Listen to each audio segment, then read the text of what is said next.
வைத்தியம் பார்த்தோம். ஆனா செவிலியர்கள் கோபமா பேசுறாங்கன்ற ஒரு விஷயம் தான் பொதுமக்களுக்கு தெரியும். ஆனா செவிலியர்கள் ஏன் அந்த மாதிரி இருக்காங்கிறது உங்களுக்கு தெரியாது. இதுவரையிலும் நாங்க 10-15 வருடங்களா வெறும் ஒப்பந்த செவிலியருக்கு வெறும் 15,000 18,000 சம்பளம் 7,000ல இருந்து உள்ள வந்து 18,000 வரையிலும் இப்ப வாங்கிக்கிட்டு கிட்டத்தட்ட 15 வருஷமா வேலை பார்த்துக்கிட்டு இருக்கோம். பணி சுமை எங்களுக்கு எவ்வளவு இருக்குங்கிறது உங்களுக்கு தெரியாது. அதே மாதிரி இதை நீங்க வீடியோ எடுத்தாலும் ஓகே, சரிங்களா? ஏன் இதை நான் பொதுமக்களாகி உங்கள்கிட்ட நான் இந்த இடத்துல இந்த பஸ்ல பேசுறேன்னா, கிட்டத்தட்ட 4 நாட்களாக போராடிக்கிட்டு இருக்கோம். 2000 செவிலியர்களுக்கு மேல எங்களுக்கு சென்னையில போராட்டம் நடத்திக்கிட்டு இருக்காங்க.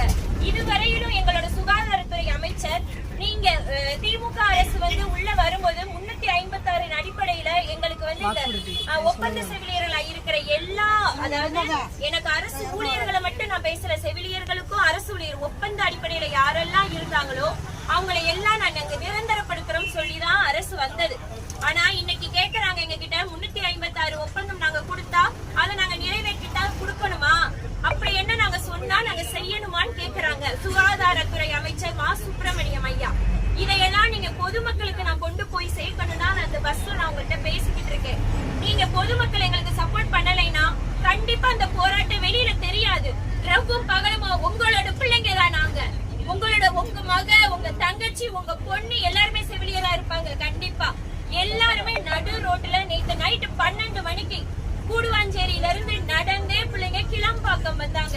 கிளம்பாக்கம் நைட்டு, அந்த நைட்டு இரவும் தூக்கமும் இல்லாம எதுவும் இல்லாம நாங்க போராடிட்டு இருக்கோம். ஆனா எந்த அளவுக்கு பொதுமக்களுக்கு ரீச் ஆயிருக்குங்கிறது தெரியல. தயவு செய்து இந்த இதுல இருக்கிறவங்க இதை நீங்க ரீச் பண்ணுங்க. எல்லா நியூஸ் சேனலும் இதை அமுக்க பாக்குறாங்க, வெளியில கொண்டு வர மாட்டேங்கிறாங்க. நாங்க கிட்டத்தட்ட எத்தனையோ வருடங்களா இருக்கோம். மருத்துவ கல்லூரி டிஸ்ட்ரிக்ட் ஓபன் மட்டும் பண்ணா பத்துமா? அதுல போட வேண்டிய செவிலியர்களை போட வேண்டாமா? இதை கேட்டா 8000 செவிலியர்களை நாங்க உடனே எப்படி நாங்க நிரந்தரப்படுத்துவோம் எங்களையே திருப்பி கேள்வி கேட்கிறாங்க. அப்படி இருக்கும்போது நடமாடும் மருத்துவம் மட்டும் உருவாக்க முடியுது அல்லவா? உங்களுக்கு வந்து நோய் கொடுக்குறாங்கல்ல, அவங்க எல்லாம் ஸ்டாஃப் நர்ஸ் படிச்சிருக்காங்களான்னு எனக்கு தெரியாது.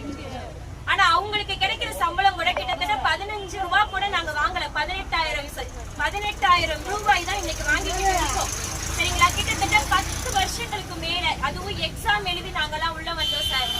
நீங்க இங்க பாக்குறவங்க ஒரு சில பேருக்கு அலட்சியமா இருக்கலாம் நான் பேசுறது, ஆனா உள் உணர்வா யோசிச்சு பாருங்க. உங்களாகிய பொதுமக்களா தான் நான் உங்கள்கிட்ட நின்று பேசிக்கிட்டு இருக்கேன், சரிங்களா? எனக்கு இன்னைக்குன்னா நாளைக்கு உங்க பொண்ணுக்கு செவிலியர் படிக்க வைக்க மாட்டீங்களா? மருத்துவத்துக்குள்ள கொண்டு போக மாட்டீங்களா? இத தயவு செய்து உணர்ச்சி பூர்வமா எல்லாருமே கொண்டு போங்க. உங்ககிட்ட நான் தயவு செய்து உங்ககிட்ட அதை நான் ரொம்ப ரெக்வஸ்டா கேக்குறேன். இத நீங்க மக்களாகிய நீங்க எங்களுக்கு புரியாம மக்கள் சொல்லாம